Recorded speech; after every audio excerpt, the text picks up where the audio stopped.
Hello and welcome to the course on Python programming. In this video, we will see how to download and install necessary softwares to run the Python program.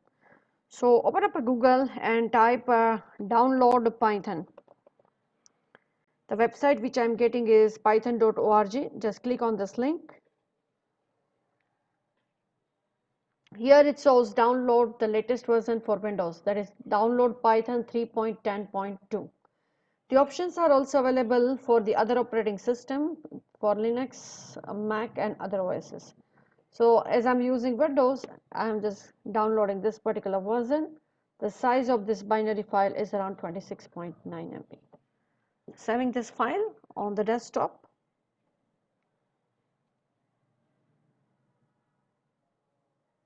And clicking on this exe. So Python is downloaded. Let me click on this. So here is the first window, a setup window. Now here you have to take care that this particular checkbox add Python 3.10 path is checked. If in case if you forgot this checkbox to check, later on also this path can be configured manually. But at the time of setting it up, if you check it, it will do together while it is installing. So there are two options, install now and customize installation. Let's go for this install now. You can see that it installs in the C drive users, the system user, then app data, local programs, Python, and all the versions are Python are there in this directory. Click on this. It also includes the ITIL. We will talk about it later on. Pip and documentation. Pip is used to install the libraries of Python. So I'm just clicking that and let it set up, let the progress happen.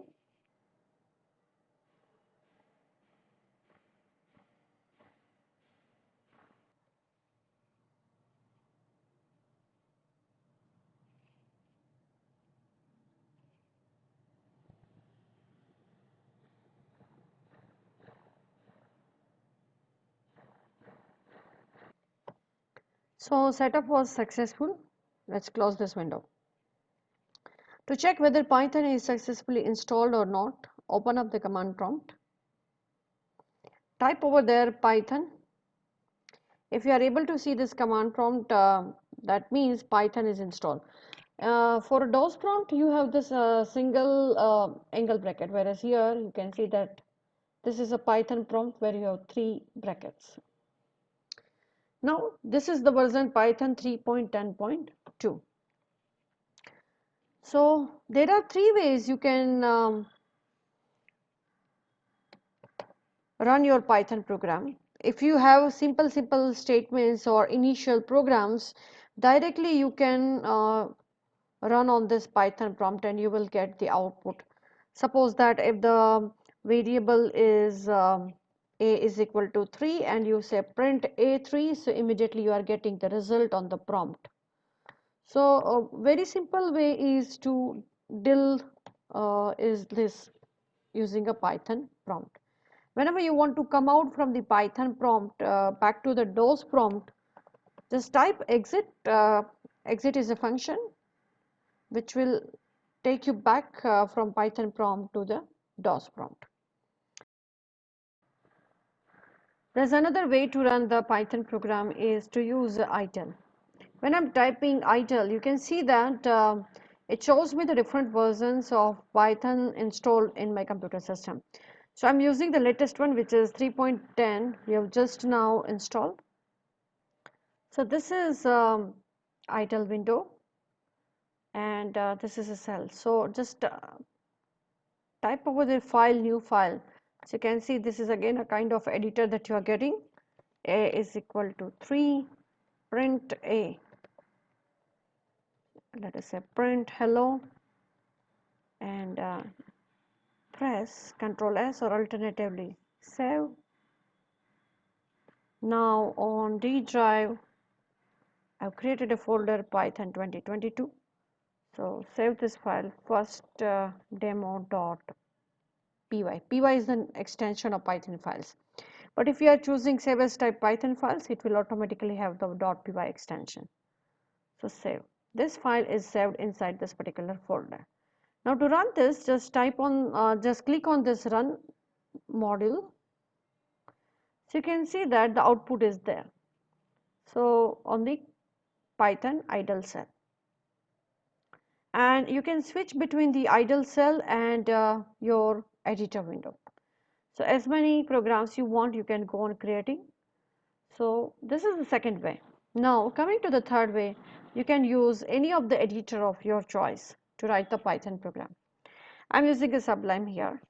So I'm writing a simple hello world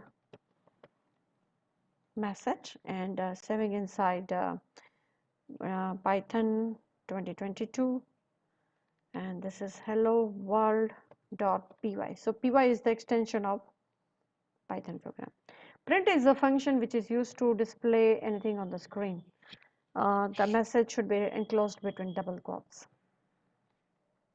And to run that, open up the command prompt, go to the particular path, navigate to that, and type over there Python and followed by the name of the file. So you can see that the output is there on the screen, hello world. Now we'll do some experiments here with this one. When I'm saying print hi multiply by 3, it means that I want to repeat hi 3 times. So let's rerun this. You can see hi is there displayed 3 times. Now here I am going to show you variety of writing the print statement. So when you say print, this will appear on new line.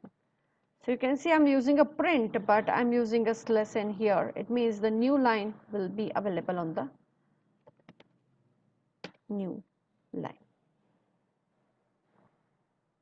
Yeah, it's there. But if you can see here, the space is there, it's just because we have a white space in between this one. Once again doing this. So you can see now new line is there on the new line. To do a comment in a Python, the hash symbol is used, and the shortcut key here in Sublime is Control and /. And here, if I have a variable a equal to 2, b equal to 4, I can print a comma b like this. So comma is useful, and then if I write SCP is equal to test, then you can see that the separator, when we SCP means here the separator. So when we are not using the separator, by default both of them are separated by space, but here you can also provide the separator. So in case if I have a comma, you can see the change in the output. So SCP is an argument to print function which is used to separate the variables. Now in print, we can also use plus operator to concatenate. Print ct is, and I have a variable ct which has the name of the ct. Ct is plus and ct. I can also use ct is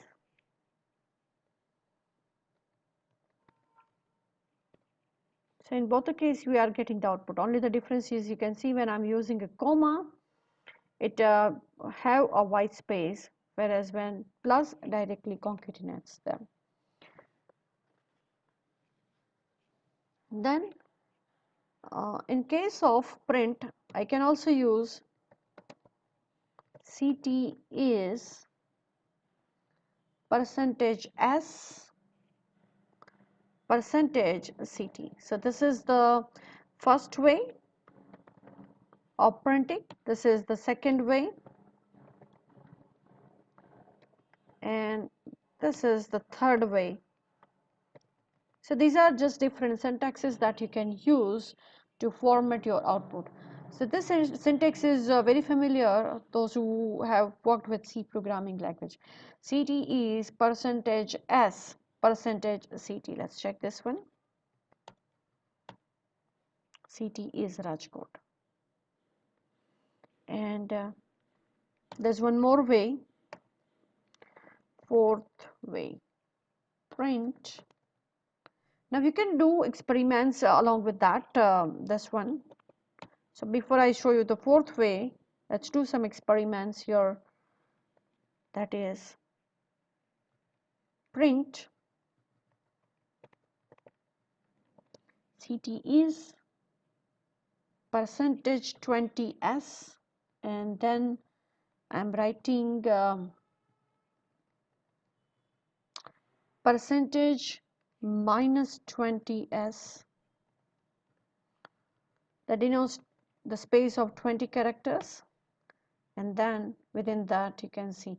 So 20, first it skips the required spaces, and then Rajkot is a 6 character, so 20 minus 6, so 14 spaces will be here, and in this case Rajkot is there minus 20, so the string will appear first followed by the white space. Why we have put it the bracket is just so that you can see, you can feel that the space is there when we are printing the variable on the screen.